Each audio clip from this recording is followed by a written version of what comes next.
amazing.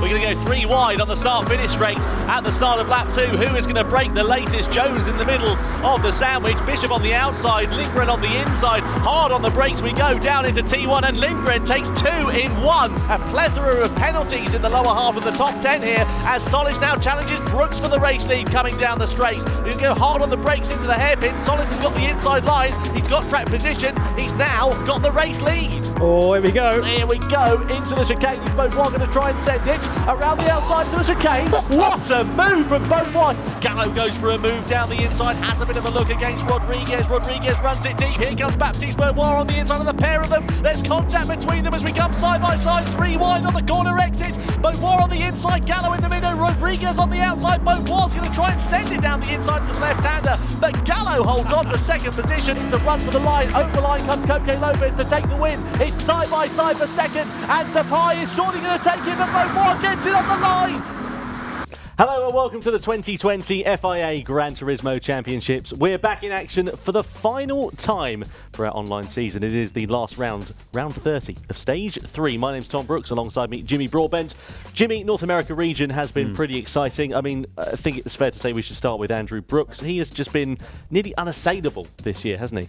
Pretty much every race we've had so far, Brooks has been either in the lead or very much at the sharp end, and as it sits in the championship standings now, it's going to take a lot for that to change. He's right at the top at the moment. We'll have a quick look at those so we can sort of get into them a bit. There is Andrew Brooks. You see there, Deaf Son, 3,185 points, nearly 100 points clear of Randall Hayward. That gap isn't unassailable, but it's pretty substantial. Yeah, absolutely. I mean, you can overturn it, but you're going to have to work really hard and hope that a bit of luck falls in your favour as well. It's not going to be the easiest thing for these drivers to do. But the thing that impresses me most of all is that they've been able to put in these performances consistently, week in, week out, come rain or shine. They've been there at the sharp end pretty much all season. Definitely, and by they we mean Brooks, Hayward, Solis. Kevin Pound in there as well, not quite the same level as these guys at the top here. Also worth noting that down in 7th place, Jeff Gallen, he sort of appeared very, very late in the series and put himself into 7th with some fantastic drives in Nations Cup.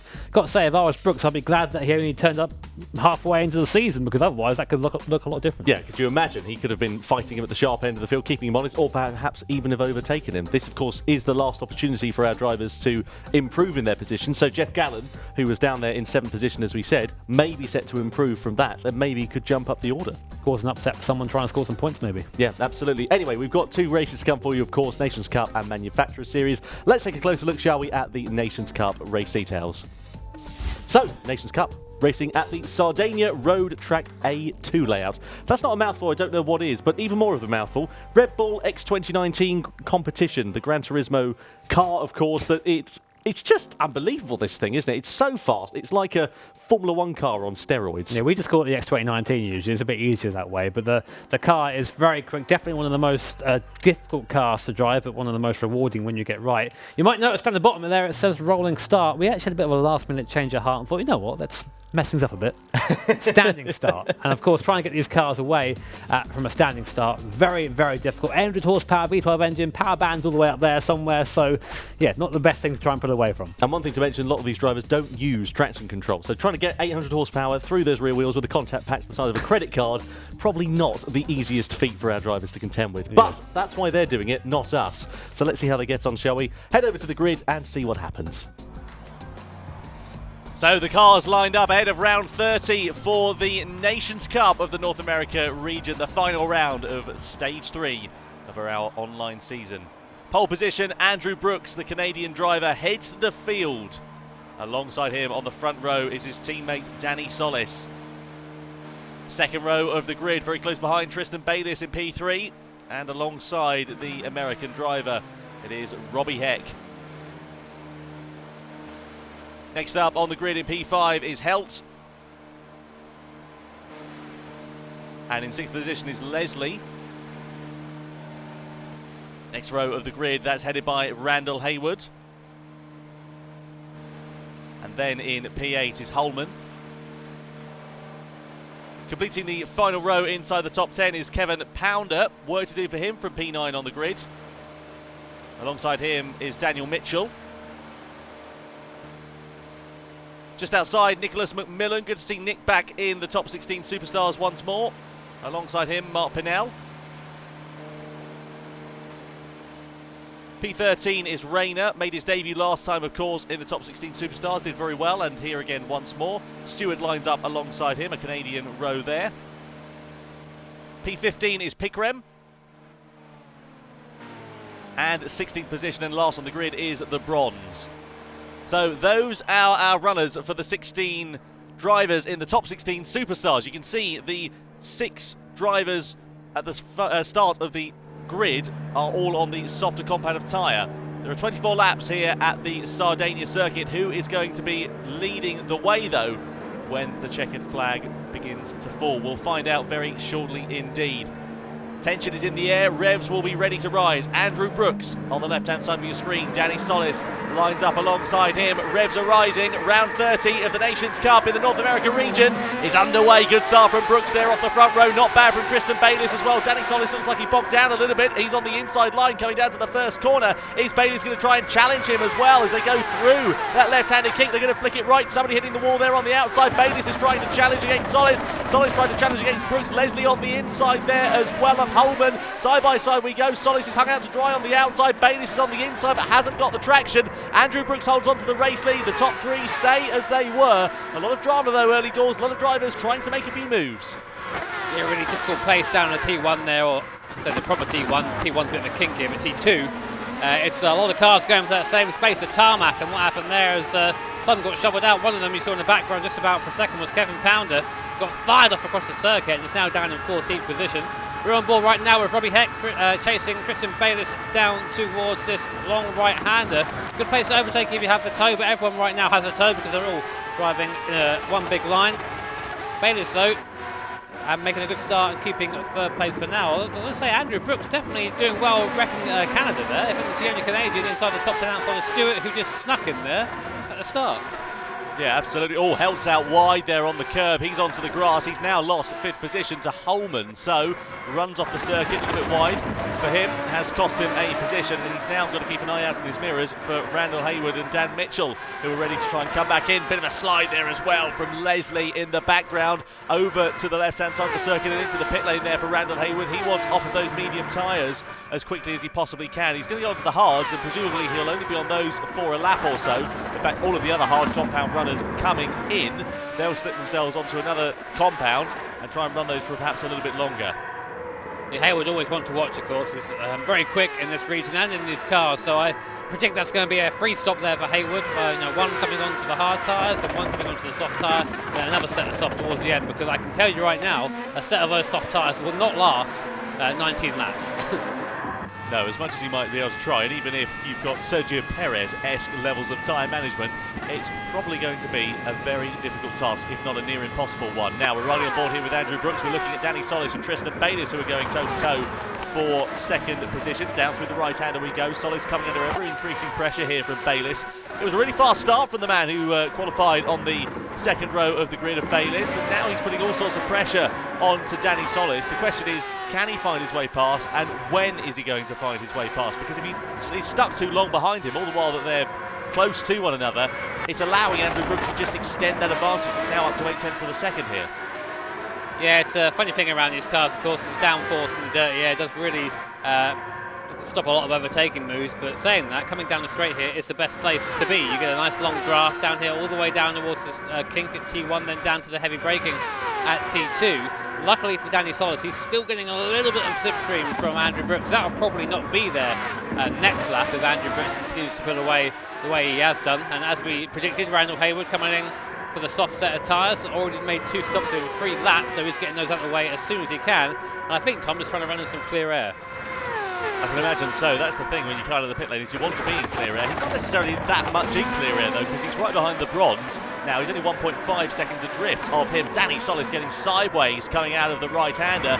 Is that going to allow Tristan Bayliss to close up? Because of course he's going to now lose time all the way down there straight. Tristan Bayliss pulls out of the slipstream. Solis is going to go defensive, but they're going to flick it right now, and that gives track position to Tristan Bayliss. He's down the inside. Robbie Heck's fancying a bite at the cherry as well. He's coming through, potentially, not quite. front. Bayliss through to second. Here comes Heck. Has a little look. Doesn't quite make a move though. Not quite yet, and I get a feeling it's definitely coming as Solis loses out, of course, to Bayliss, starting to fall back down the field now. Danny's historically never been too much of a fan of these cars, I think. He's always preferred the GT3, Group 3, Group 4 cars around here, but doing it well at holding on for now. But he's got Robbie Heck right up behind him, and you're seeing how close the gap is. There is the draft. He's going to be able to pull by his fellow American driver. Looking up the inside here at the King car, put him on the outside though, and Danny Solis, I think, thinks better of it and just slips out of it.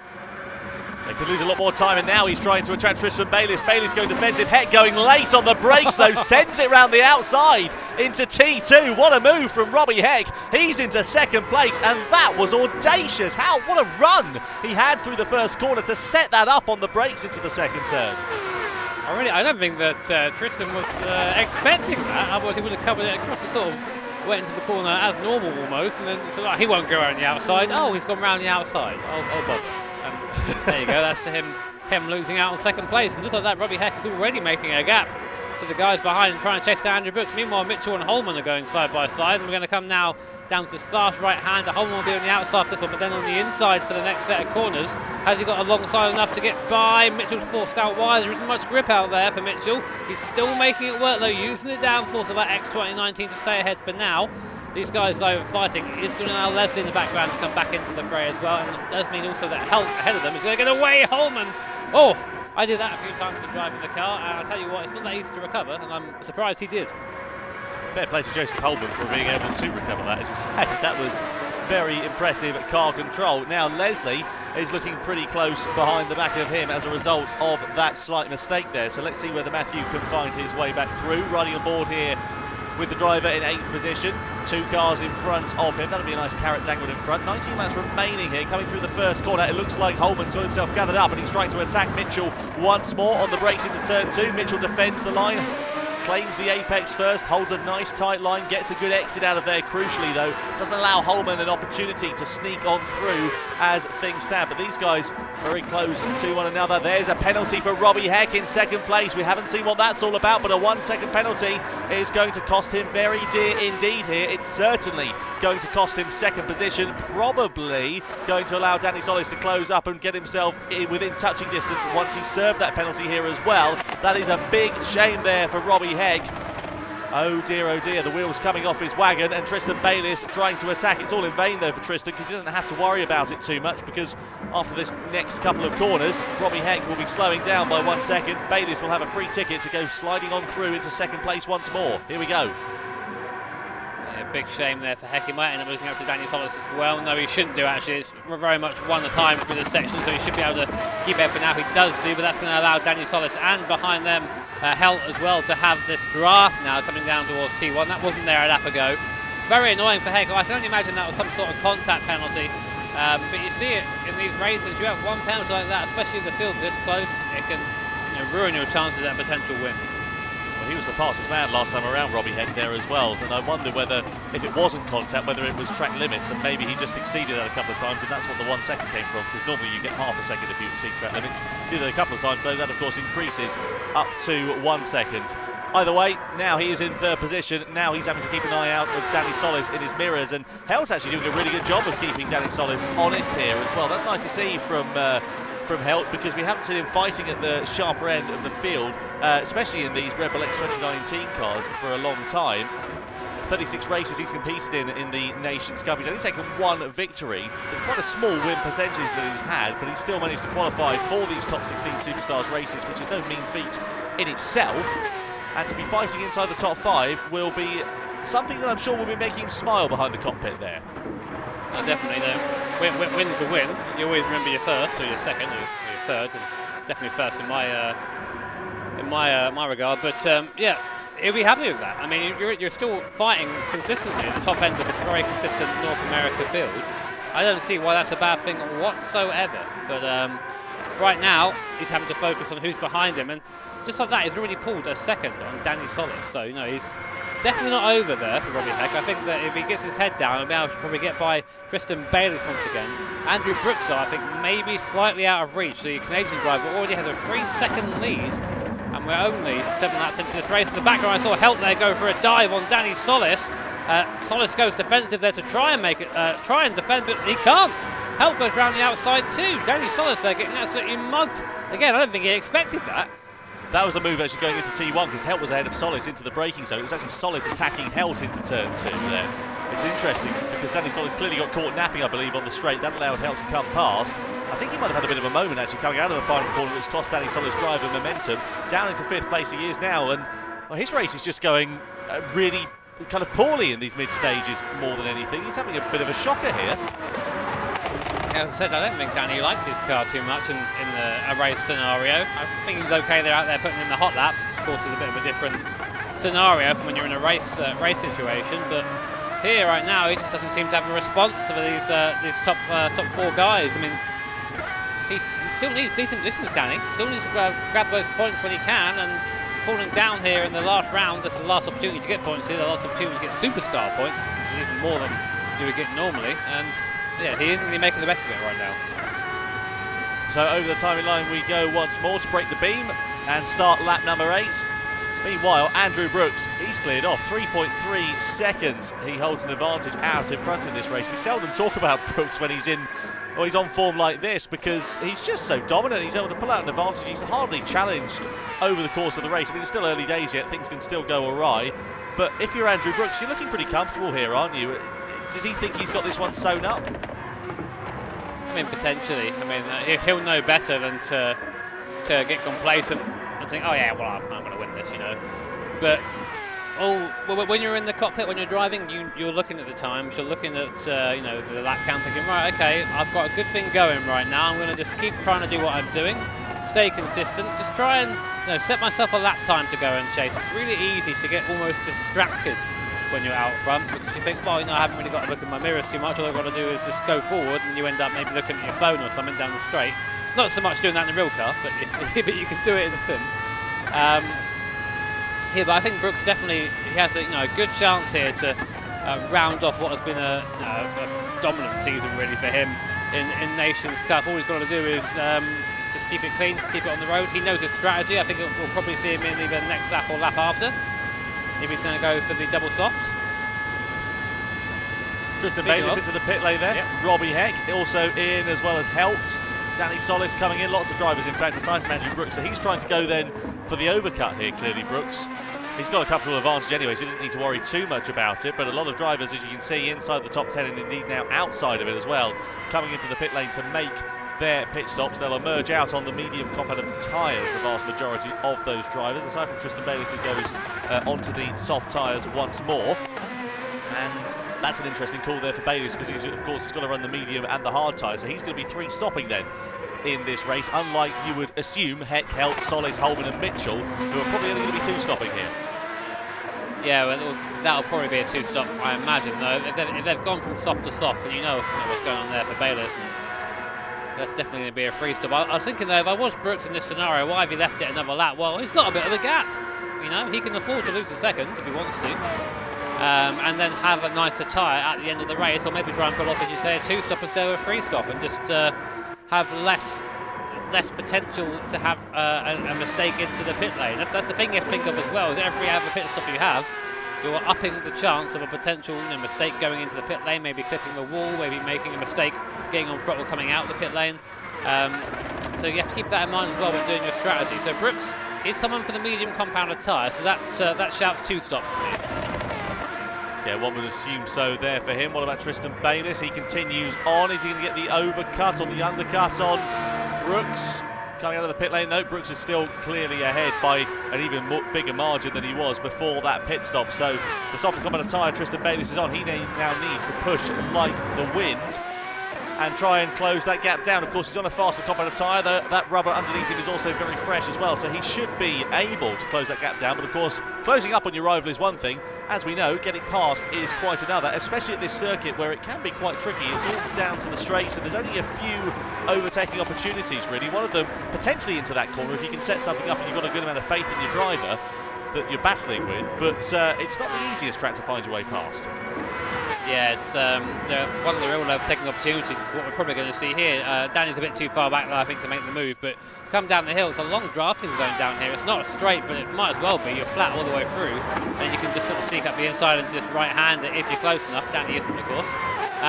But yeah, I mean, if you're Andrew Brooks right now, and you see Tristan on the soft compounder tyre, you see him gain slight, you go, yeah, okay, fair enough, you know. But I've got to stop over him, and the stop is about 6 or 7 seconds around here, maybe even a little bit longer than that.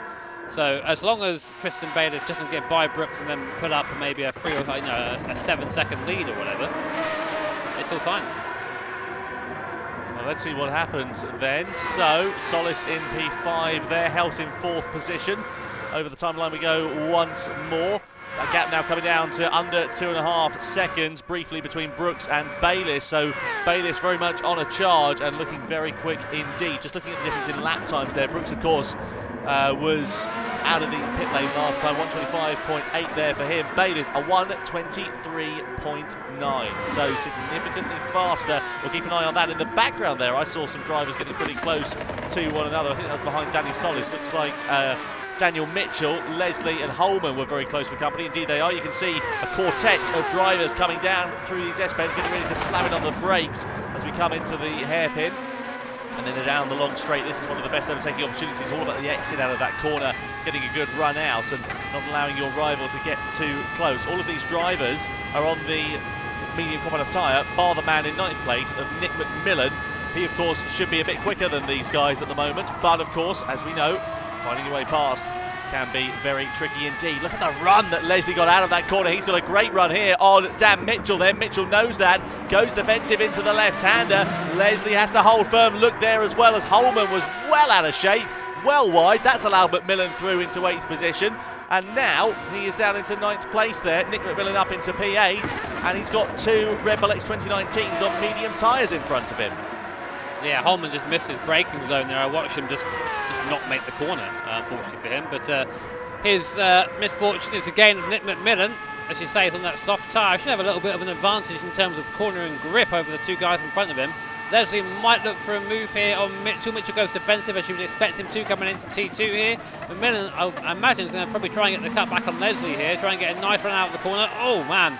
Maybe a little bit of contact there with Leslie on the exit. Hard to tell, but that's the difference here. As soon as the difference in acceleration between someone who's off throttle and on throttle in this car is crazy, given how fast these cars are in a straight line. So timing that sort of move can be quite tricky.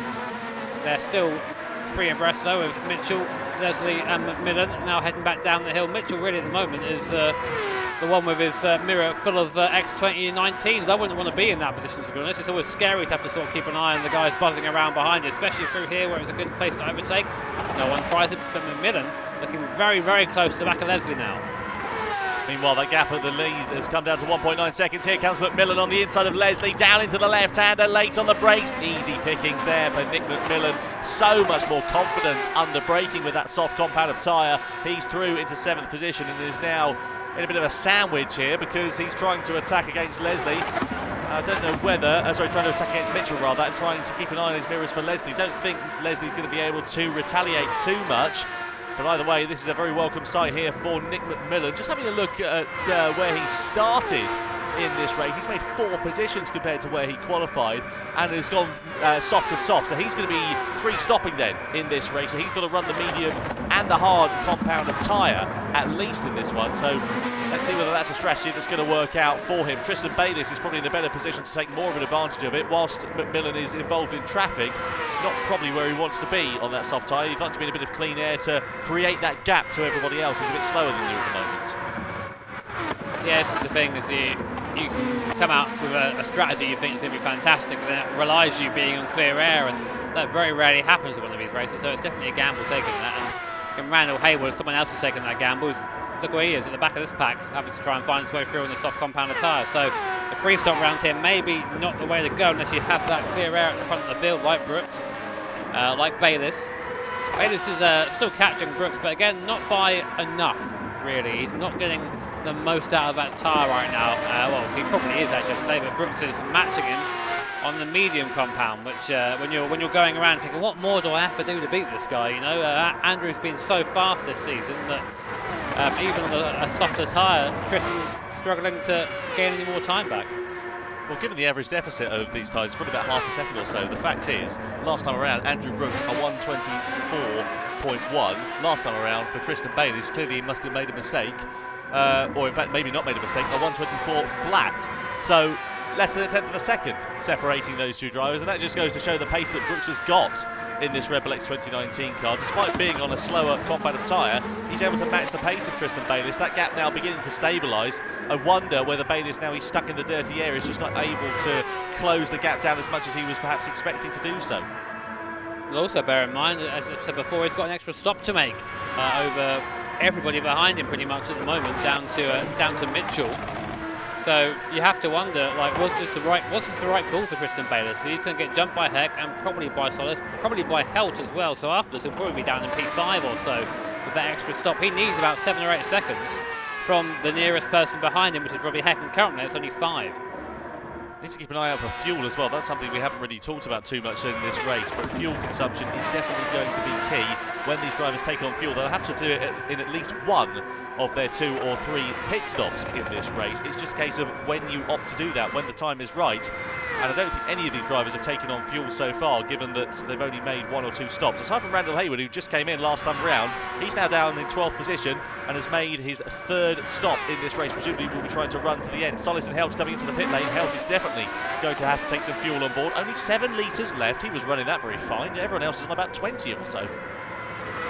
Obviously pushing out there. You know, some people maybe doing a little bit of lift and coast around there. It's always, it sounds simple, but you don't think about it when you're racing. The more fuel you have in when you put it in, the less fuel you have to put in to get to the end of the race, which means a shorter pit stop, right? That makes sense? I think it does. So if you're out there lifting and coasting a little bit, saving a little bit of fuel, it's going to work out for you. You're going to essentially get free time in the pit stop. So then, here we go with Tristan Bayliss. That gap now down to under a second for the first time in this race between himself and the Canadian Andrew Brooks, who has led this race. Of course, they're on different strategies, so even if he overtakes him for the lead, doesn't mean that's it done and dusted for this race, because of course Bayliss owes at least 1 more, or at least 2 more stops in fact, whereas Brooks only owes the 1, and this is very impressive from Brooks to be doing as well as he is on this medium compound tyre. Just to reiterate that one, Robbie Heck now in 3rd place, Nick McMillan in 4th position, as well as Dan Mitchell in P5. They haven't made their 2nd stop, so they're a bit out of position. Now Brooks comes into the pit lane there, as does Tristan Bayliss. So soft to hard for Bayliss, mediums to soft for Brooks, and definitely fuel on board, 3 and 2 litres respectively. Look at Robbie Heck though, nothing left in the tank, he was on fumes. Yeah, we would have been spluttering on the way into the pit lane, which is the worst feeling as a driver. You think, I've just misjudged this, I've only just got this wrong. But all the fuel going in, this will be to the end of the race now, I imagine. 63 litres in there for Brooks, that'll get him to the end. There's McMillan as well in the background. He's running a slightly different strategy to the guys around him, but he's come out now with Brooks as well. Again, McMillan hasn't had his fuel stop yet, and the worst thing that's going to happen for Brooks right now is for McMillan to get by and hold him up. Luckily for old Andy out front, he's got the fresh tyres on the car, he's got the fastest tyre on the car at the moment, to compare to McMillan's clapped out soft tyre, so he should be able to easily pull a gap, unless Nick fancies himself down here. Well, let's see what happens. I mean, of course, he's on older soft compound tyres, so you wouldn't imagine that they're going to be their most effective now for Nick McMillan rather, on Andrew Brooks, but we'll see. McMillan is a very competent driver. That's the reason why he's here. It's the reason why I've seen him at so many World Tour events previously, and of course he's a GT Academy winner, if you remember, back in the day for the North America region.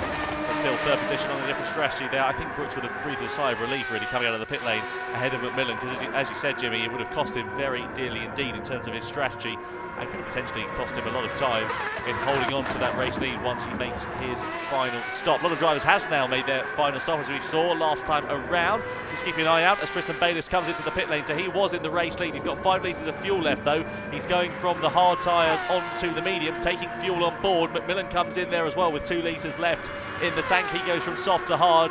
Where though is Tristan Bayliss going to emerge? Is he going to be leapfrogged by anybody else after running on that soft compound tyre? Let's not forget, of course, he now will be running to the end of the race, and he's just ahead of Dan Helt, but here comes Helt, who's trying to attack. Will he be able to find his way through?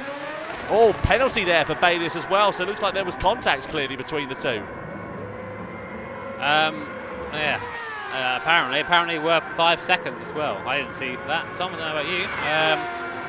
But 5-second penalty for Tristan Bayliss is going to put him completely out of contention. Apologies, by the way, it's Dean Helt who is in third position, not Dan Helt. I got one letter incorrect. Oh, slide there for Bayliss coming out of the hairpin, and he's now on the throttle.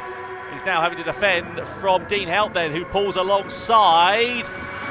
Is he going to be able to find his way through, though? They're running into the right-hander. Trap position there for Dean. He's on the inside. He's through into second position. And now he's got clear track in front of him. Bayliss with a 5-second penalty. He'll be punching the wheel in frustration. Tries to retaliate immediately into the left-hander. There's not much point there, though, Tristan. You're going to be losing more time than you've got set to gain. So, out of it now, over the penalty zone. And that 5 seconds is going to feel like a fortnight there for Bayliss.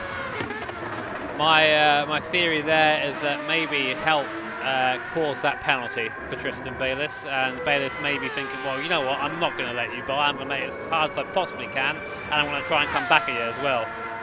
But penalty served for Bayliss. That's his race, or his strategy, really done and dusted. Now here is Danny Solis, who's going to try and come back by. A pit stop between them being wiped out there by that 5 seconds, and Solis just goes driving on by. Cost Bayliss a podium there, sadly. Robbie Heck also had a penalty last time around as well, and well, he's been having a few penalties over the last few races. If you hop back to round 28 when we were covering this last week, he had a couple of penalties there. That's a torrid race at Suzuka in the Manufacturer Series, did Robbie Heck. Nations Cup here, not going his way there either, down in P5 at the moment. Tristan Bayliss now off of the podium. He's on the medium tyre. Solis, of course, is on the faster soft compound. They are that little bit older, though, than Tristan Bayliss, so I wonder whether, once Bayliss has run these for a few more laps or so, if he is going to be able to find his way back past. Let's see what happens.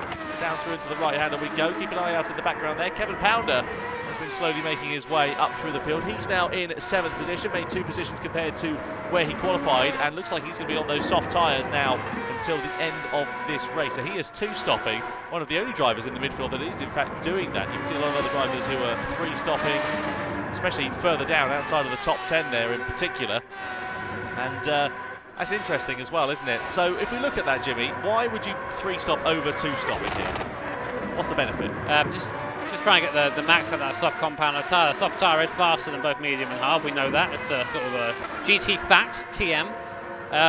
But around here, like if you're using that soft tyre, you're going to be better in the braking zone. You'll be better on traction, and have a car that's genuinely more agile than everybody else. So if you can make that work and have that free air, you can probably make up the 7 seconds or so it takes to make that extra pit stop. And you can also, maybe if you're feeling a little bit cheeky, put a little bit of fuel in each time you're going as well, and really spread that fuel out over the whole course of the race. But the problem with the free stop is it requires you to be pushing for the entire race. And if you make one mistake or you have one issue, you pick up a penalty, you get caught in traffic, that strategy's out the window, and then you're actually worse off than you would be if you tried a 2-stop.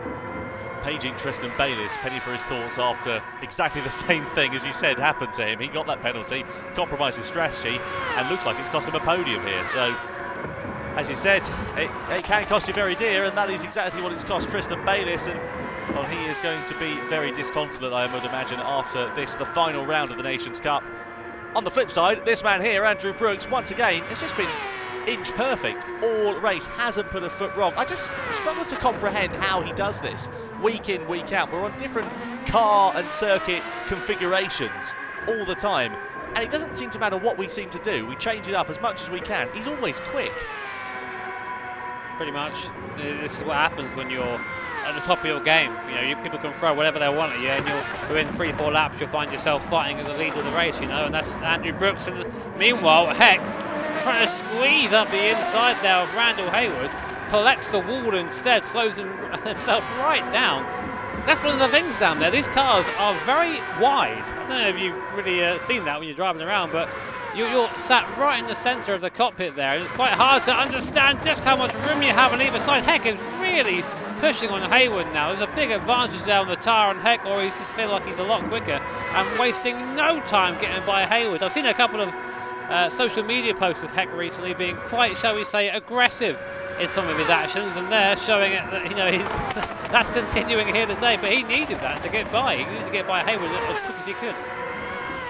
Well, the bull on the car of Robbie Heck is quite appropriate because he's like a bull in a china shop out there, now into 5th position. So he's really got his elbows out in the closing stages of this race. And now his next target will be Tristan Bayliss, who of course you can see is just up the road. He's now going to be quicker, you would imagine, than Bayliss because he's on that softer compound tyre. So I reckon he can sniff a 4th place finish here at the end of this one here, Robbie Heck. And well, you would have argued that his actions on track have been somewhat aggressive, perhaps too aggressive for some people's liking. But either way, the upshot is he's now into 5th position, now chasing down Tristan Bayliss. And the thankful thing for Heck here is he's got a bit of time to try and close that gap down to Bayliss. Yeah, he has got a little bit of time there, you're right. Bayliss is, I imagine, probably going to be less than receptive to any kind of overtaking opportunity upon him, and I wouldn't blame him. I'd be full elbows out mode right now. But the thing is, what happens with an unstoppable force means an immovable object? Brooks, I think we're about to find out. Yeah, he's rocking a hard place at the moment, isn't it? Let's see what happens between these guys. Tristan Bayliss now on the defensive then in the Red Bull X 2019 in the medium compound of tyres in 4th position. And that car, of course, is absolutely unique aside from the one behind it, which we're running on board with, Robbie Heck, which is identical. Riding through the right-hander, out of it now, onto the throttle, and then we're going to flick it left as we go onto the brakes, shift it down into 3rd gear. These corners here, these S-bends, they sort of tighten up on you, and you get a really nice fast flow through them before you have to slam it on the brakes into this chicane. In fact, not this one, rather, into the next right-hander, I should say, on the brakes, into there, down into 2nd gear. Nice late apex there, and back onto the power with a bit of a slide there from Robbie Heck. So what's going through his mind now as he comes over the timing line? There's only 2 laps now remaining here, and he's got a good run.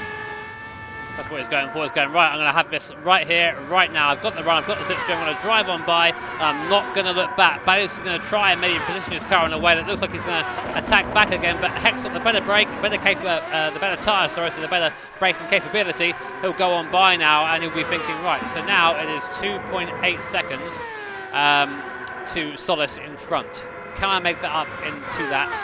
Probably not, but I'm going to give it a try. There we go, Robbie Heck with the bit between his teeth. Tristan Bayliss trying to retaliate, but I think it's going to be in vain there, sadly for him. This is the closest battle we've got on track, as you can see at the timing screen on the left-hand side. So then coming under the bridge, now Bayliss positioning his car towards the inside there, just trying to distract Robbie Heck in his mirrors there, trying to force the American into a mistake, but no such luck there for Bayliss as we ride on board with him. Through into the left-hander we go once more, and you can see just the grip that Robbie Heck has got. Look how much earlier he's able to get on the power. Those soft compound tyres very much in their optimum working range now, and he's able to pull out 2 or 3 car lengths just on that corner exit. Yeah, I mean, that is just a difference when you're watching. It's almost hard to understand it when you're watching on board from Bayliss, saying, well, why isn't he accelerating that early and getting out of the corner that well? He just doesn't have the grip. He doesn't have the same amount of potential from those tyres right now as Robbie Heck has. And of course, Bayliss' tyres will probably stay on this performance until the end of the race. Heck's might start falling off and coming back towards what the medium tyre is. But to be honest, at this point, it's a bit too late. And Bayliss, you see, showing again that tyres don't always just dictate you coming out of the corner. They also dictate you going into the corner. You have fresher tyres, you have more grippy tyres, you're able to brake a lot easier for the corner coming up. A lot of these guys don't run ABS as well, so it's quite easy to snag a brake if you're being a little bit too aggressive down into the braking zone as well. Luckily, downforce helps out in these cars as well in the braking. But there is Bayliss and there is Heck. Now I wonder if Hayward is thinking the same thing now. He's got a lap and a half to do it, Hayward. This might see Tristan Bayliss outside the top 5 if Randall can get his stuff together. Also, from a potential podium to not even a top 5 finish there for Tristan Bayliss, I mean, he is going to be very disappointed with how this race has panned out for him. Now, Andrew Brooks comes into the pit lane. He, of course, owes the hard compound tyre, as do a few other drivers up and down the field. 8 litres of fuel, that is just going to be enough there for Brooks. He's got enough of an advantage in his pocket anyway to run to the end of this one. And you can see him coming out of the pit lane there onto the hard compound tyre, but he's got a significant advantage over the rest of the field. Help comes into the pit lane there. Does Dean? He's got 7 litres left onto the hard tyres for the final lap then in this race. Where is he going to emerge in relation to Solis and Heck? He's coming out of the pit lane now, and he's just lost out there to Dean Helt. He's going to potentially lose out to this squabbling duo as well. So Helt loses out and drops down into 5th place. That's distracted Tristan Bayliss. It's allowed Randall Hayward to go through into 4th position here as well. So it's all kicking off on the start of the final lap. That was a bit of a Schumacher Hakkinen moment there from Spa with Zonta in the middle, of course, but Hayward there making the most of that. Tristan Bates, I think, just had his eyes on the help coming out of the pit lane, and Hayward thought, well, I'm going to just go forward then, and just forced his way up into 4th position. Bayliss overall doesn't actually lose a place, he still stays in 5th despite being passed and then overtaken, so I guess that's not as bad as it could have been for Tristan Bayliss, but Hayward there completely surprising Bayliss, but he's going to try and come back at him into his right-hander. Maybe he's not going to quite have a tire to do that. No, Hayward's going to hold off for now. So onto the power we go once more. You can see Hayward there squirming as he tries to get 800 horsepower through a couple of contact patches the size of Jimmy Broadbent's credit card, and well, he can't manage to get the power down, but there's no such problems here for this man, Andrew Brooks. He dominates round 30 to win the Nations Cup in the North America region. The top 16 Superstars race belongs to him here at Sardegna. Danny Solis comes home in 2nd position. A great race it has been for him. And Robbie Hegg, what an aggressive drive from him. He claims 3rd place, the final spot on the podium, ahead of Hayward, Bayliss and Helt, who come home in 4th, 5th and 6th place respectively. Leslie in 7th, Mitchell 8th, Holman 9th and Pounder completing the top 10. But I'm running out of superlatives to describe this man here, Andrew Brooks. What an incredible performance once more from the Canadian. We know Brooks is fast, we know that he's a fantastic driver, but to put 10 seconds on the field there in this race around here in this car at this circuit, it's just a reminder as to why he won this thing. Why he's top of the series, why he's a champ, exactly why there. And Danny Solis, I've got to say, after what was a pretty poor start to recover to 2nd place, I'd be happy with that. Yeah, I think he'll be grinning after that one. That is a very nice result there for Danny Solis. You can see confirmation of the finishers on your screen at the moment. Andrew Brooks, well, the triple crown for him then in terms of pole position, fastest lap and the race win. Holman takes 9th, Pounder completing the top 10. McMillan, well, the interesting strategy sadly did not work out for him because he was stuck in traffic. Finishes down in 11th position ahead of Pinnell, Rayner, Pickram, Bronze and Stewart down there in 16th position. A quintet of Canadians completing out 16 finishers, but one Canadian on top is Andrew Brooks, the winner of round 30 for the Nations Cup. Just a couple of small errors there has cost McDonald, and it could cost him a position here. On the inside they go into Wicks. Is he going to go try and hold it the long way around the outside there for Wilt? They run side by side on the exit. Here comes Matt McEwen ready to come through. Side by side we go with McEwen on the inside down in towards Puon. He goes for the move. He gets the position. Now Brooks is through into 3rd place. Here comes Heck down the inside of Troncoso. Side by side action on lap 17, and the Porsche is now going to be ahead of the Citroen, but is he going to be able to retaliate into the next corner? Look in the background as well, because up the inside for 6th position was Agacard. That was on Carey. He's gone wide again into that right-hander. That allows Bishop to pull alongside. They're running side by side. Is Bishop going to go clean around the outside? That'll be a hell of a move if he can pull it off. Running side by side up in towards Yun Cao. Mahinderjan on the inside, Bishop on the outside. Can the Kiwi do it? Yes, he can. Side by side we go through the centre S. Beauvoir has got the outside line. There's bashing door handles and wing mirrors as we come through turn 3. Gallo still holds on in defence, but here comes Coque Lopez down the retroposter then. So in the slipstream for Beauvoir, challenging for the lead, but here comes Lopez on the outside. We're nearly going 3 wide down the straight. Of course, it's a very different tyre compound strategy here, and here comes Lekowski on the inside as Holland makes a mistake on the corner exit, and Lekowski goes through into the lead, surely into Yun Cao. Side by side they go. The Mercedes takes the lead away. Fantastic racing in the Nations Cup then. Brilliant from start to finish once again. Manufacturer Series, our focus shifts over to now though. And there are 4 drivers battling at the sharp end of the field in 4 different manufacturers. Let's take a look, shall we? Just have a look at the championship standings as we get into it. And you can see at the top of the order, Andrew Brooks leads the way. From Jeff Gallen, who is very hot on his heels in 2nd place. Kevin Pounder, Armin Agacard also in touching distance there. But I dare say that Gallen's probably favourite for this, really. Yeah, I think Jeff Gallen has the strongest chances. 8th result currently isn't too hot, so if he just does well in this race, he might see himself overtake Brooks.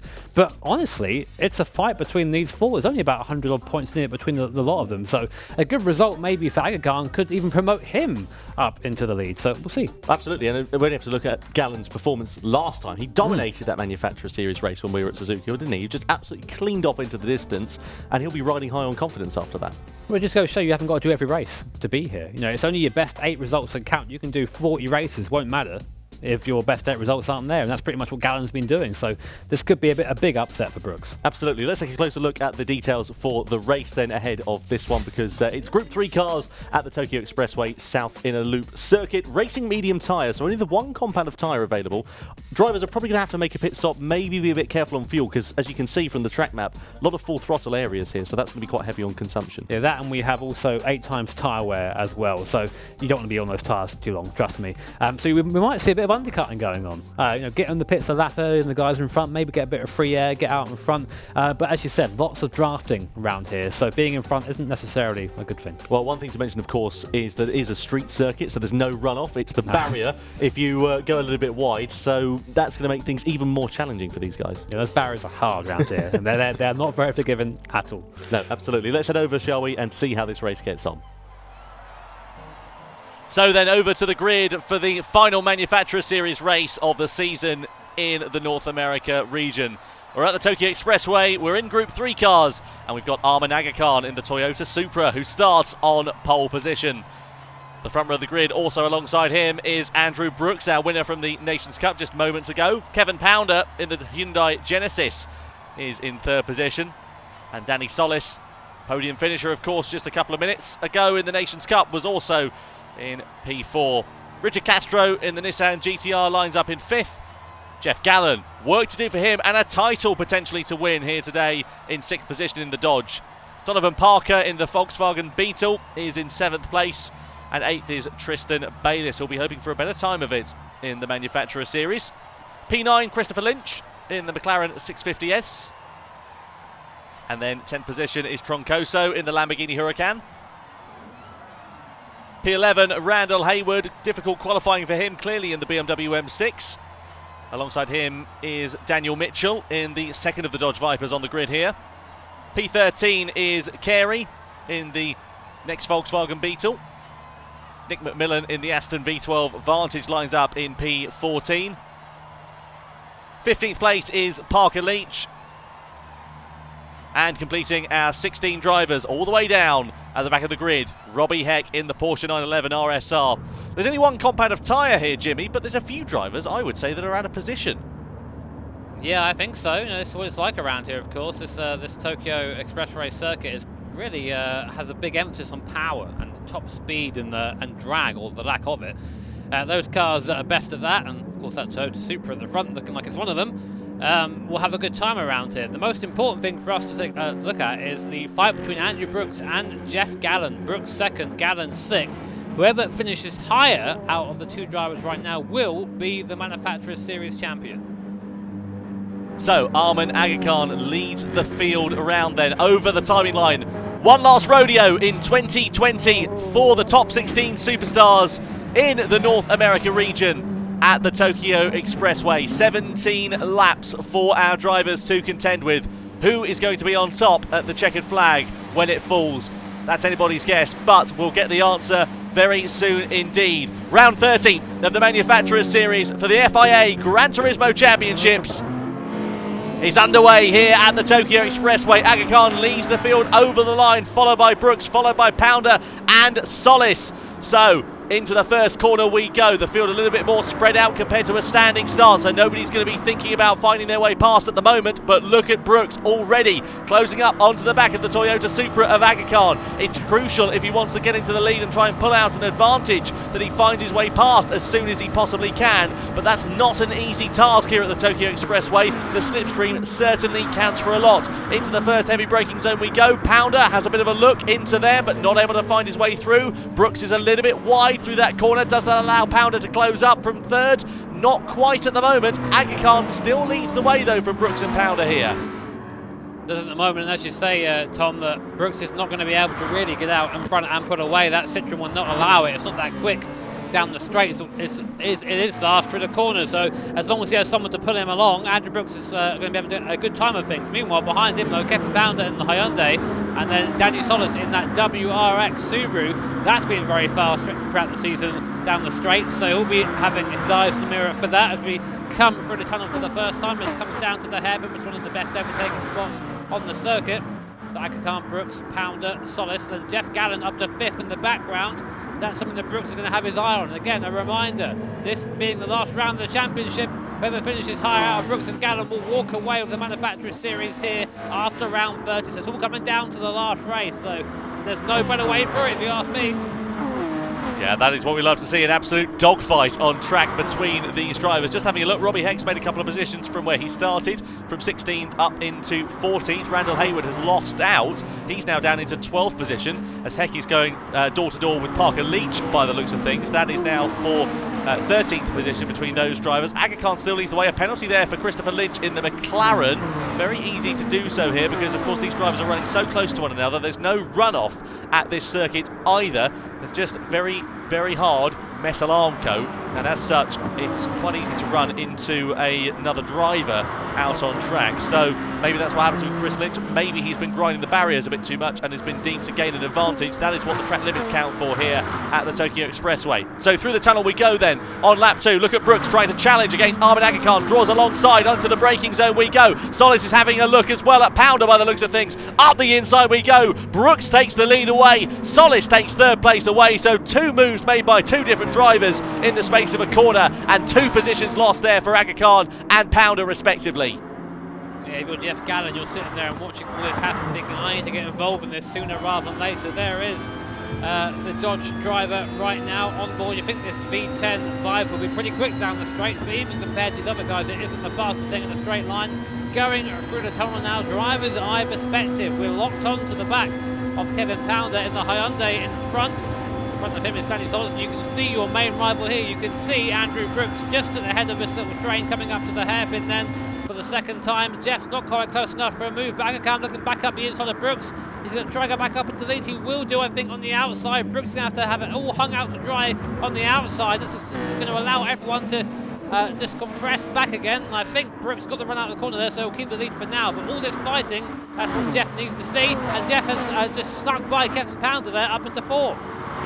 Nicely done there for Jeff Gallen. So his next target will be the Subaru of Danny Solis, but we know that getting past here can be a very tricky feat indeed. It all comes down to the straight, grinding the wall there on the outside as we come through the penultimate corner to start lap 3 of round 30. Then it's Brooks leading the way now in the Citroen from Aga Khan from Solis. This is going to be just a high-speed game of chess, and you can see that is exactly what is happening between Solis and Aga Khan here. We go door to door down to the first corner. Solis on the outside. Aga Khan's got the inside line. Surely Solis isn't going to haul it round the outside through turn 1. They still manage to pull alongside one another. Gallen now pulls alongside Ahmed Aga Khan because he's got the slipstream, whereas Aga Khan is hung out to dry here. We're nearly 3 wide into the tunnel. Not quite though. Has to back out of it momentarily. It's Jeff Gallen, but he's going to try and go to the inside line. We are 3 wide here at the Tokyo Expressway. This is for second place, and Jeff Gallen's on the inside. Solis in the middle. Aga Khan on the outside. Gallen gets 2 places in 1 corner on lap 3. That is absolutely fantastic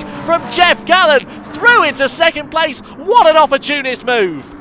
I was thinking that Daniel Solis might have been acting as some sort of rear gunner there for Andrew Brooks. The 2 are very close friends in real life, but Jeff didn't give him a chance to do that. Went up the inside of both of them, going down into the hairpin there. That's how you want to do things. But now, of course, he's going to have to look in his mirrors because Danny's going to try and come back at him in that WRX. But at the moment, it's a straight fight. First and second, Brooks and Gallen.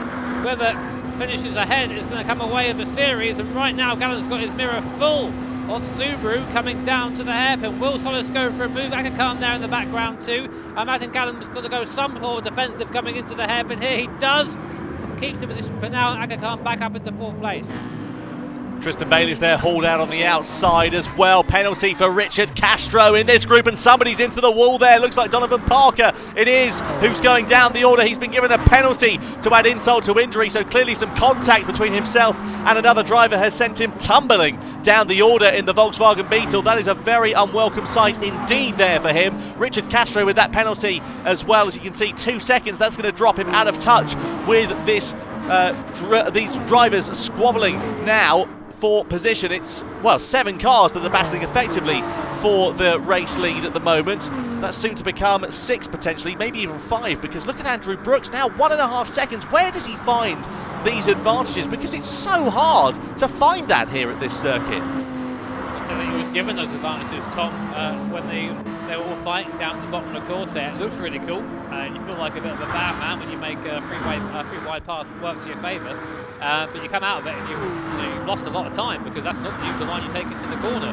Whereas the guy in front doesn't have to worry about any of that. Tristan Bayliss shuckling up the inside, trying to make good from Nations earlier on. Didn't have a great race there, did Tristan, but doing fairly well here in the Porsche, up another place, up into 5th. The thing is now, as I said before, it's just a straight fight between Brooks and Gallen. Whose car is quicker, which driver is faster, and right now it looks to be Andrew Brooks. Well, as you said earlier on, Jimmy, it's whichever one emerges on top that is going to be crowned the Manufacturers Series champion. So Citroën for Andrew Brooks, Dodge for Jeff Gallen.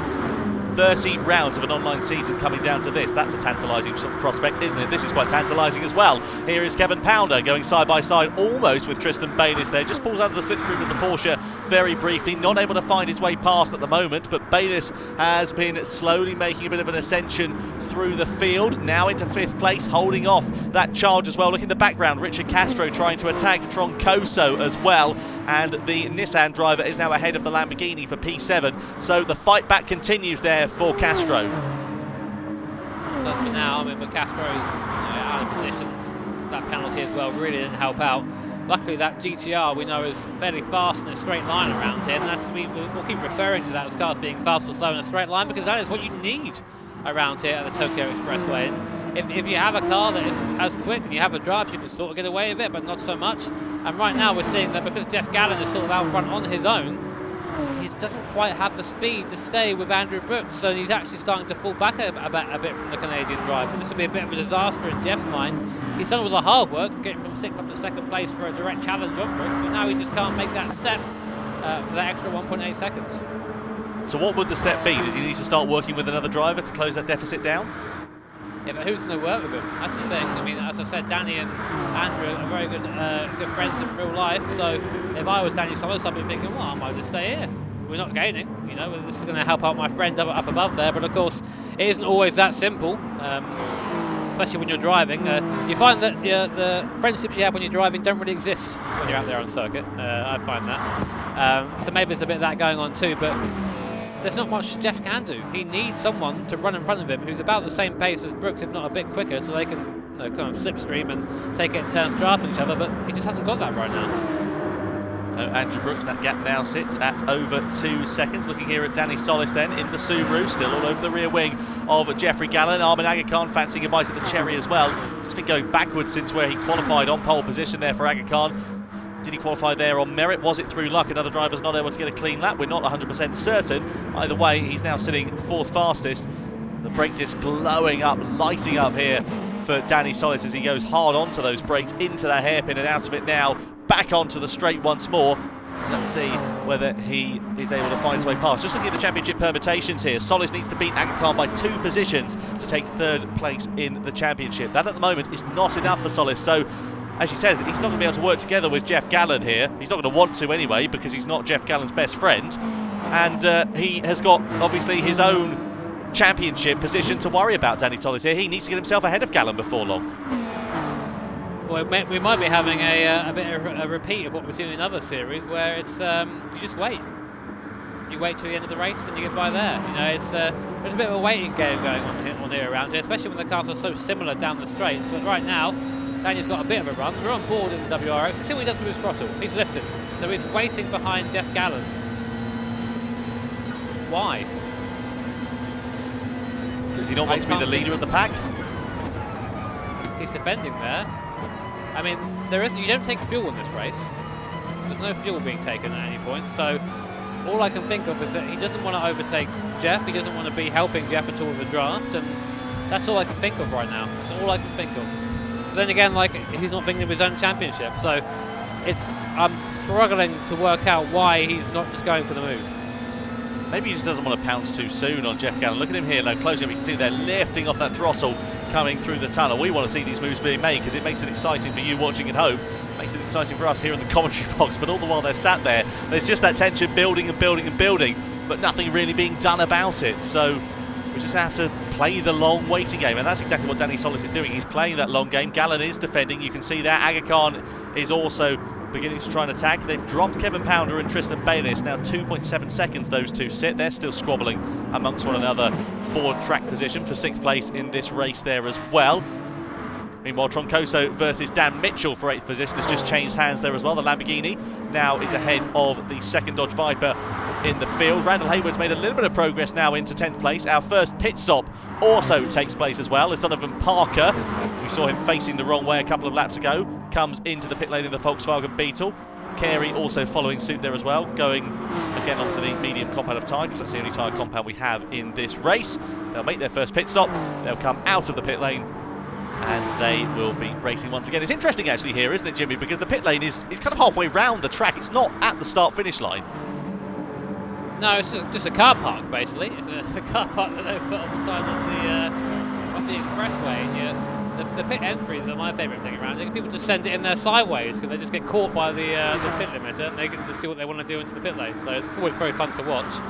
Again, these guys driving very close together. Looks good, but in reality, not much really going on between 2nd, 3rd and 4th. Aga Khan sitting there in the Supra. He started, let's remember, on pole. So he's 3 places down from his starting position, which he won't be happy with. But again, doesn't really seem to be doing much about it. Seems to be happy just to sit there for now. Well, just to remind you, as we said, Danny Solis needs to finish 2 places ahead of the man who is directly behind him, Arman Aga Khan, to secure 3rd position in the championship. Huge thank you, by the way, to our good friend Dr. Denham for working out the championship permutations here. He's been behind the scenes worrying the numbers away like Rachel Riley on Countdown.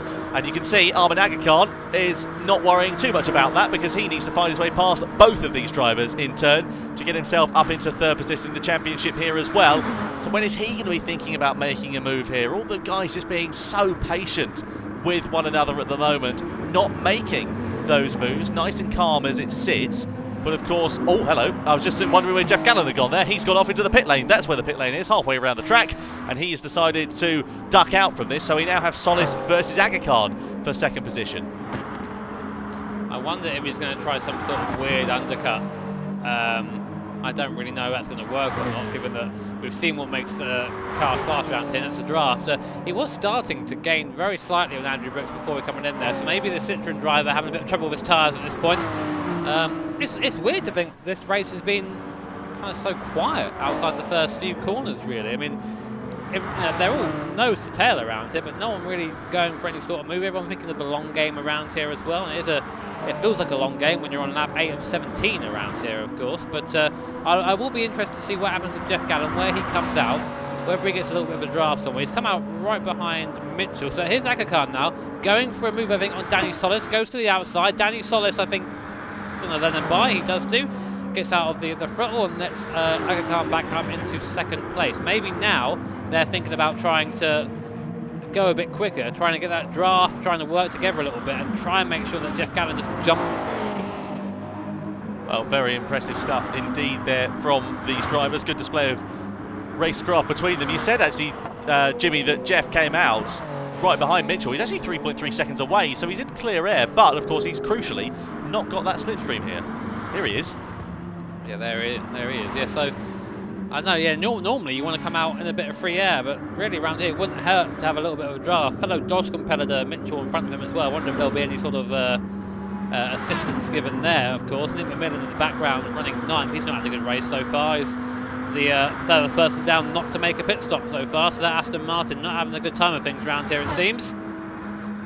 And now here comes our leader into the pits, Andrew Brooks. So he comes into the pits, so does Solis, so does Aga Khan. So what we're really interested in is seeing where Solis and Aga Khan come out the pits in relation to this man, Jeff Gallen. So here is Jeff Gallen on the front coming the pit. There is Aga Khan, there is Solis, and there is Brooks ahead. So looks like Gallen has actually caught up a little bit to the back of Andrew Brooks. Is he within draft range? So the gap now down to 1.4 seconds. It was 1.8, 1.9 before we started. So that was actually a good move there by Gallen to get in the pits early. But can he keep, I don't know, you see that through that first section of corners, Brooks already took 10th out of him. So he needs to make the best of it while he can, Gallen, whilst Brooks' tyres aren't quite warm yet. It's about a second where the draft comes into its effective range, just so you know. And he's not within that second at the moment, so it's not like DRS, but it's kind of a second is the effective range, if you like, for Jeff Gallen, and he's 1.5 seconds back at the moment. Kevin Pounder leads the way. He hasn't made his pit stop in this race, though. 3.3 seconds up the road he is of Andrew Brooks. One wonders how long he is going to stay out, and if he does stay out for a little bit longer, could he hold up Andrew Brooks? Could that be something to consider for Jeff Gallen? Maybe, just maybe, Brooks will get held up by Pounder. I don't think he will, but it could be a possibility. Let's see what happens. Maybe Pounder will come to the pit lane and disprove that theory completely. But lap 9 out of 17 we're on. That gap between them still sitting at 1.5 seconds. Let's see how it changes over the next few laps or so, because that could be crucial as to whether Jeff Gallen is going to be in a position to attack for this race lead. Speaking of attacking, Aga Khan versus Solis, one wonders whether they are going to want to start attacking one another as we come past the mid stages and head towards the closing stages then of this race. You've got to think, Brooks, this is it. This is it right here. Andrew Brooks versus Jeff Gallen, 1.4 seconds on circuit to decide a whole season of racing. Doesn't get any closer than this. It's all down now. The ball's in Jeff Gallen's court. He needs to pull on to the back of Andrew Brooks as quick as he can. If he can't, then that's it. Race over. He knows that, so he'll be pushing as hard as he can in that Dodge Viper. Likewise, behind them, Aga Khan and Solis trying to get onto the back of Brooks, trying to get Gallen, to get a draft from him too. And after about a lap, Jeff Gallen has gained about 0.2 of a second. If he can do that again, he'll be within that drafting range. And just from then on, he'll drive onto the back of the rear end of Andrew Brooks, and that will be our fight for the win. So then, it's getting exciting here on lap 9 out of 17 at the Tokyo Expressway. Still, this battle goes on between Solis and Aga Khan. Still, Pounder continues to lead the way, so he didn't go to the pits rather on that last lap, so he's continuing on for another lap. The gap between Pounder and Brooks coming now down to 1.7 seconds. Brooks last time around 155.8. Pounder, his tyres are definitely past their best at 157.5, so nearly 2 seconds a lap faster. And like I say, I wonder whether that is going to play into the hands of Jeffrey Gallen. Let's see what happens. It's just so exciting to know that 30 rounds. Go ahead. I think it'll be the other way around. Sorry to talk over you there, mate. I think it'll be the other way around. I think that it will help out Brooks. He'll get a draft. Oh, Gallen's got a penalty there as well. Penalty. That's got to be track limits. 0.5 second. It's over. It's a half-second penalty.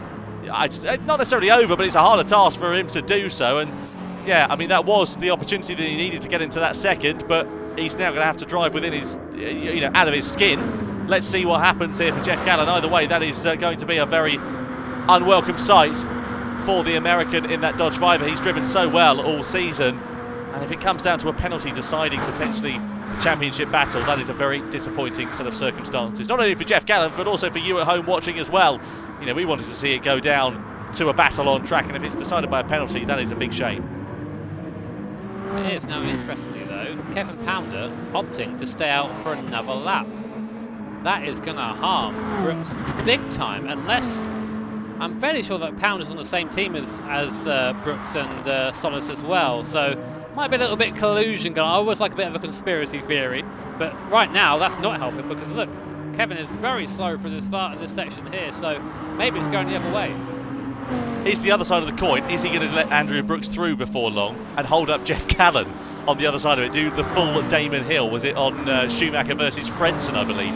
Here we go then. Brooks tries to take the lead away. Side by side we go down the start-finish straight. Brooks on the inside. This will be easy picking for the Canadian. And he goes through into the race lead now. Jeffrey Gallen is in third position, has got Kevin Pounder in front, has got that half-second penalty to serve as well. He's going to have to be a bit careful here, Jeff Gallen, because he's only got Aga Khan and Solis 1 second back. He's going to lose that half-second from the penalty, but of course he's going to lose momentum out in the acceleration zone there as well. Now is Pounder going to try and retaliate? Not quite, locking up the brakes, going significantly slower. Here is the penalty then for Jeff Gallen.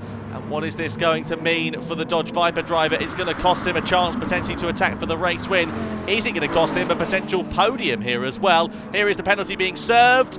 Goes through it now. Aga Khan and Solis, they're going to be right on his rear wing, and they're going to be ready to attack here. Through the right-hander we go. Jeff Gallen now has it all to do, because instead of attacking for the race lead, he is having to defend from Solis and Aga Khan. So it's deja vu once more for Gallen, because he's looking in his mirrors as he was before the pit stop. Aga Khan and Solis know that they need to pounce on him before too long, and you can see that they're already trying to, coming through this tunnel. Armin Aga Khan smells blood in the water. This could be it. This could be a podium position in his last race here, but doesn't quite go for the move. Now, does Kevin Pounder come into pit lane this time? No, he doesn't. So this actually could be somewhat of a saving grace for Jeff Gallen. He'll now get a bit of a draft and might be able to slingshot onto the back of Brooks coming through here. It just depends how quick or how slow Kevin is through this last sector. The gap now between our leader and this man is 2.5 seconds. If he can get the draft, he can bring that down a little bit. But that penalty, I can't help but feel that penalty is going to be what decides this race. I really hope it isn't, because you hate to see that happen. But there's no doubt that Gallen's pushing as hard as he can, so hard. In fact, he picked up that penalty in the first place. Well, quite. Yeah, track limits here, as we said earlier on, are down to riding the Armco essentially on the outside of the circuit, and maybe that's what Jeff Gallen did. We didn't see why that penalty was served. We didn't see a replay of it. We can see now that he is in third position, and as you said, Jimmy has got a significant margin to make up to Andrew Brooks. I think it is going to be a bit too little, too late there for Jeffrey Gallen. He'll feel like he's won the lottery but lost the ticket to come so close but yet so far to taking the Manufacturer Series win. But it's not over. There's still 5 laps remaining. Kevin Pounder doing a really good job of backing these guys up, so maybe that is exactly what is happening here, because he's still not coming to the pit lane. He's compromising his own race here, Kevin Pounder, but he is holding up this trio of drivers for Andrew Brooks. It's Christmas come early for the Canadian. It's disappointment and despair for these guys. Yeah, it's a real shame, really, for Gallen. What could have been, and all that jazz would say here. I don't really understand why Pounder's staying out for so long, really. Maybe he's just liking the idea of running to the front and causing a little bit of havoc. It's always a bit of fun to do that. He slots in back behind Jeff Gallen, who retakes second place. But the upshot of the situation is that that battle now for the potential win of the series is slipping away from Jeff Gallen. If it's not already gone, it's 3 seconds look at that. him and Andrew Brooks. Well, look, just to interrupt you there, Jimmy. Look at that. Jeff Gallen, he had to really work to get past. Went deep into the hairpin there. Whether it was a mistake from Kevin Pounder or not, I'm not sure. But either way, look at how easy Solis and Aga Khan were able to find their way through. Now Pounder sits at the back of this trio of drivers who are battling for position. And, well, as such, now Jeff Gallen has got 3.3 seconds as a gap to make up Sir Andrew Brooks. That's near enough an impossibility. Yeah, I mean, we are sort of like clutching at straws a bit when we say, oh, well, maybe this is happening, maybe that's happening, but there's no way we have confirmation of that. We're just sort of giving our best educated guess before people think that Andrew Brooks is for some reason the bad guy in this situation. He definitely isn't. Everything he's done so far is very well deserved, but unfortunately for Gallen, he gave himself the work to do when he qualified down in 6th position. To come back to 2nd is still a fantastic feat, but this is the result, is that you are going to be caught and you're going to be have that position contested all the way through to the end of the race, and speaking of which, Aga Khan now looking at the inside for 2nd place on Solis. On Gallen. Solis tried to come through as well but couldn't quite get the run in that WRX, and now Gallen's back into 3rd. So then, let's see what happens with Jeff Gallen. Is he going to fall back through the field? The thing is, this of course is crucial between Aga Khan and Solis, because they need to finish a couple of positions apart from one another to secure their 3rd place in the championship respectively. At the moment, I think it would be Aga Khan's one to lose. Look at that though, Gallen clipped the wall on the outside, loses momentum. Danny Solis knows that he needs to get onto the back of Aga Khan before long. Has he got the straight line speed in that Subaru to do it though? That is the question that we're asking. Look at the straight line speed also. That Dodge closing up massively in the slipstream there in the tunnel. Is he going to retaliate against Ahmed Aga Khan? Coming out of the tunnel we go into the braking zone. Aga Khan is going to surely try and defend. Gallen's not quite close enough to launch a move though, and he's not going to send it down the inside. It's far too early in the race to be thinking about doing something like that, but let's see how this is going to play out. So our focus does shift essentially from the battle for the top of the championship to the battle for 3rd position in the championship, because it's all going on between Aga Khan and Solis for 3rd place in the standings, and also for the podium in this race. Yeah, I think we said it as they need to finish 2 positions ahead of each other to swap places. I think that's how it works. So essentially where Aga Khan is right now, he would be better. He would go past Solis in the series, and if it was the other way around, Solis in 2nd and Aga Khan in 4th, he would then take 3rd place in the series. We've, as you said, our good friend Dr. Denham has done a good job of lining this all up for us, because unfortunately we're okay at commentary, we're not very good at maths.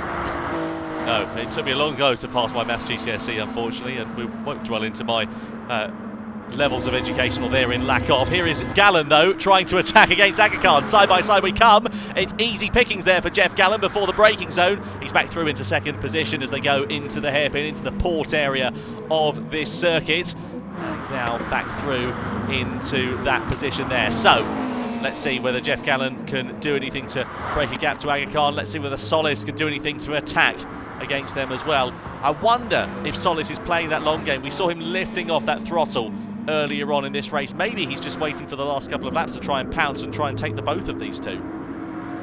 He may well be. You know, we've seen that in other regions. People just wait. They wait until the last possible moment and then make a pass where it can't be returned.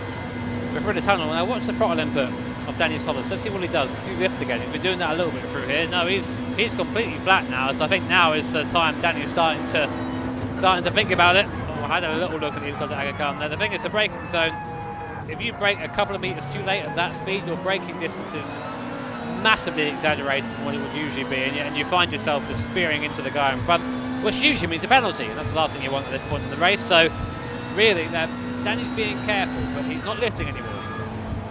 The only saving grace for that corner is that there is a little bit more circuit, not necessarily runoff, but circuit that you can afford to run deep into there and perhaps not cost yourself as much time compared to a more traditional circuit layout. We're on a street circuit here, as you can see. At night time, we'll wait for the headlights to start flashing. That's when we know the drivers are trying to distract them, and when it starts going like an all-night Tokyo rave and the lights start going, that's when we know that this race is going to get quite spicy, one would imagine. I'd say on the subject of this being a street circuit, a little bit of runoff down there at the hairpin. I've seen people get hip checked into that pit lane before, so maybe that'll be a bit of a scrap there. I don't know. Here's Aga Khan side by side with Jeff Gallen through the tunnel. The Toyota versus the Dodge. Into the braking zone of the first hairpin we go. Up the inside there for Armin Aga Khan. He's back through into second position then. So nicely done for the pole sitter. Andrew Brooks, meanwhile, 4.2 seconds nearly the advantage he has in front in this race. He has just absolutely walked away with it, thanks to these guys squabbling amongst one another. That penalty from Jeff Gallen as well would have helped him along the way. And, well, he will be thanking his lucky stars, because I'm sure he was probably a bit nervous going into this final round, but he needn't have been. More on that later, though. Back to this battle for second position. Here comes the Dodge, retaliating against the Toyota. Through the tunnel we go. Jeff Gallen's got the momentum. He's got track position. And I wonder whether Danny Solis just doesn't have the legs in that Subaru to try and attack against these boys. He's able to keep with them, but he's not close enough to launch a move at the moment. Yeah, maybe he's just a little bit slow coming onto the right-hander to Aga Khan. They can try and make a move before the end of the lap there. Ideally, if you're going to make a move on someone, you make it there and you get by, because then they can't retaliate. There's pretty much no way by up here unless you properly send it on someone. Again, usually end up in some form of contact when you do that. So that's what they're all doing right now. They're just sort of feeling it out. They're thinking, right, where's my car strong? Where's the other guy weak? Where can I make the move in such a place that he can't come back at me? And that's all. They're almost just practicing for that last lap. Yeah, doing those dummy moves as such. So over the timeline we go once again. Penultimate lap then here for round 30 of the Manufacturer Series. This, of course, as we said, it is crucial for what happens for third position in the standings in the Manufacturers Series. And Armin Aga Khan and Danny Solis, they need a couple of positions between them to try and secure third place in the championship. If it stays as it is, it'll be advantage to Aga Khan, we believe. Pulls out of the slipstream then. Has a little look there at Jeff Gallen. Doesn't make a move though, doesn't lunge. I reckon if this was the last lap, he'd have absolutely sent it on the brakes perhaps into there. I don't know. It's a weird place to do it. Because then you have to go through here, and then of course if you send it through there, you lose time coming onto this section, which means you might not be in the draft for the next. Then there is so much you have to think about driving around here. I mean, I'm getting confused here. I'm just watching it, so I wouldn't want to be there driving it. It's not that easy or difficult of a task, though, to confuse you, though, Jimmy. Mind you, riding on board now we are with Armin Aga Khan through the tunnel. Aga Khan versus Gallen once more.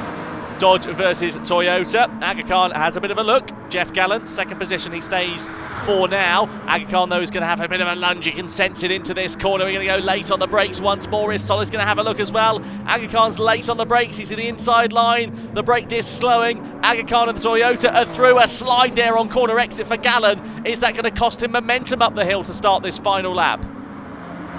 It may do. It may do. You see Gallant almost pushing Aga Khan up towards this top section, but just not quite got the room to get by. Aga Khan quite deep into the first right-hander. That's going to slow him up to the second part of this whole complex. You make one mistake for this series of S's here, then you just end up losing time all the way through. Aga Khan now starting to push a little bit, trying to make a little bit of a gap. So Aga Khan has bolted. He's going to try and keep the second position now. He's gone a bit earlier than I thought he would. Solis is there too. Jeff Gallant still has that draft at the back of Armin Aga Khan, so he'll be able to make a comeback surely, coming down to the dock area at the bottom of the lap after this left-hander with a long run down now. It's all about top speed here, and that draft will really help Jeff Gallant. You see Aga Khan straight away trying to break the toe down towards the bottom here, but I'm not sure it's going to be enough.